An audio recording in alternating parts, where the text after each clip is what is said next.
Media ప్రతినిధులకు నమస్కారం. ఈరోజు రేపు జరగబోయే 427వ హజరత్ షా బుఖారీ సయ్యద్ గారి ఉరుసు ఉత్సవానికి నేను కలవటం కోసం మా అల్తాబాబా గారి ఆస్థానంలో ఇచ్చేసాను. ఈరోజు మా గౌరవ డిప్యూటీ సీఎం అయినటువంటి అంజద్ బాషా గారు ఇక్కడ వచ్చేయడం చాలా సంతోషకరము. ఈ యొక్క బాబా యొక్క మహిమలు ఎంతోమంది వేల మంది లక్షల మంది ఇక్కడ ఈ ఉరుసు ఉత్సవాలకు వస్తూ ఉంటారు. ఇది బాబా యొక్క మహిమలు. నేను కూడా ఒక చెప్పుకోవాలంటే బాబా గారికి నేను ఒక శిష్యుడిని.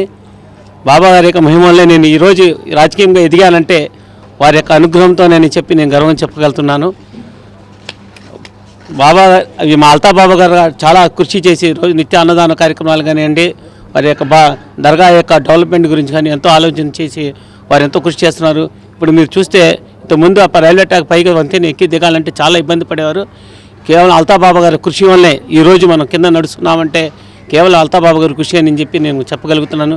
ఎందుకంటే వారితో కోసం వారితో పాటు నేను కూడా అక్కడికి వెళ్ళటం జరిగింది.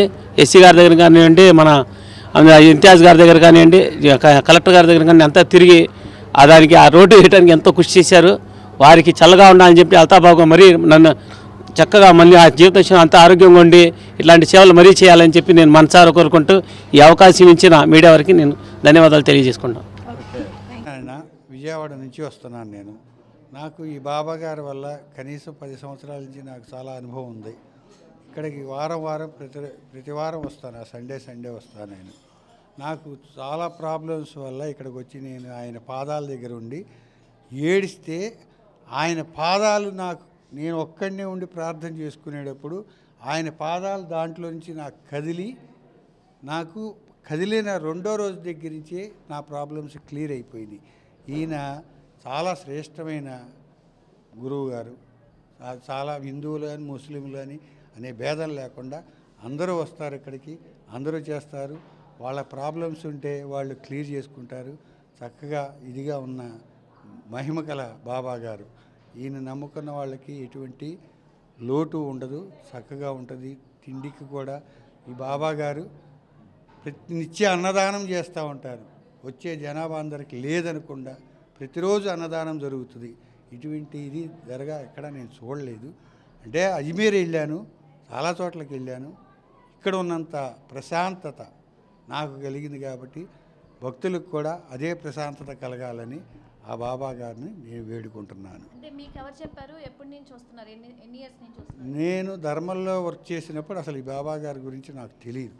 అక్కడ మానేసేసి నేను ప్రైవేట్గా విజయవాడలో కాంట్రాక్ట్ వర్కులు చేసుకుంటా.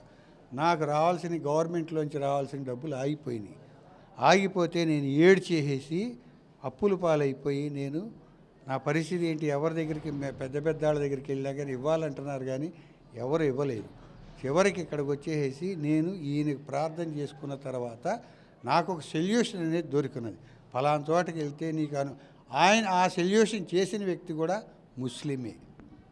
ఆయన దగ్గరికి వెళ్తే ఆయన నాకు ఇదిగో ఫలానా ఇదని చెప్పేసి వాళ్ళ ఫోన్ నెంబర్లు అవి తీసుకుని ఆయన మాట్లాడిన 10 రోజులు 20 రోజులకల్లా నాకు రావాల్సిన అమౌంట్లు వచ్చేసిన తర్వాత అప్పుడే ఉరుసు స్టార్ట్ అవుతుంది.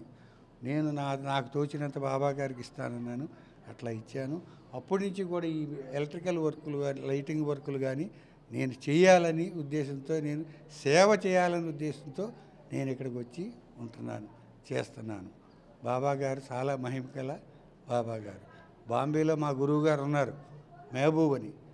ఆయనతో కూడా నేను మాట్లాడిచ్చా. చాలా ఇదిగా చేస్తాను. నేను బ్రాహ్మణ్, అది కులమతాలతో సంబంధం లేదు. భగవంతుడు ఒకటే చెప్పాడు, అందరూ ఒకటే. ఈ కులాలు మతాలు అనేది మనం పెట్టుకున్నాయి అని చెప్పేసి భగవంతుడు చెప్పిన సృష్టి అది.